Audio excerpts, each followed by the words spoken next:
ಅಮ್ಮ ನಮಸ್ಕಾರ ಅಮ್ಮ. ನನ್ನ ಮಗಳಿಗೆ 15 ವರ್ಷ. ಅವಳು ತುಂಬ ತಲೆನೋವು ಅಂತ ಹೇಳ್ತಾಳೆ. ಸಡನ್ನಾಗಿ ಲೈಟ್ ಬಿದ್ದರೆ ತುಂಬ ಹೊತ್ತು ತಲೆ ಹಿಡ್ಕೊಂಡಾಗಿರುತ್ತೆ ಅಂತ ಹೇಳ್ತಾಳೆ. ಡಾಕ್ಟ್ರಿಗೆ ತೋರಿಸಿದ್ರೆ ಇಂಜೆಕ್ಷನ್ ಹಾಕಿದ್ರು, B12 ಕಡಿಮೆ ಇದ್ದರೆ ಹೀಗೆ ತಲೆನೋವು ಬರುತ್ತೆ ಅಂದರು, ಕಡಿಮೆ ಆಗಿಲ್ಲ.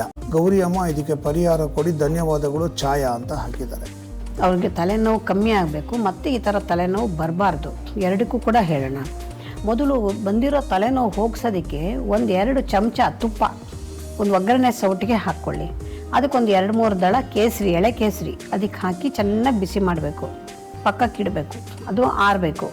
ಆರಿದ ಮೇಲೆ ಒಂದು 2 ಡ್ರಾಪ್ ಅಷ್ಟು ಯಾವ್ದಾದ್ರು ಈ ಇಂಕ್ ಫಿಲ್ಲರ್ ಥರದ್ದು ಡ್ರಾಪರ್ ಥರದ್ದು ಯಾವ್ದಾದ್ರು ಒಂದು ಇಟ್ಕೊಂಡಿದ್ದು ಅದರಲ್ಲಿ 2 ಮೂಗಿನ ಹೊಳ್ಳೆಗೆ 2 ಡ್ರಾಪು ಈ ತುಪ್ಪನ ಹಾಕ್ಕೋಬೇಕು. ಒಳ್ಳೆ ಹಸುವಿನ ತುಪ್ಪ ಆದರೆ ಒಳ್ಳೆಯದು. ನೋಡಿ ನಿಮ್ಮ ಸ್ಟಾರ್ ಸುವರ್ಣ ಹಾಗೂ ಜಿಯೋ ಹಾಟ್ ಸ್ಟಾರ್ನಲ್ಲಿ ಮಾತ್ರ.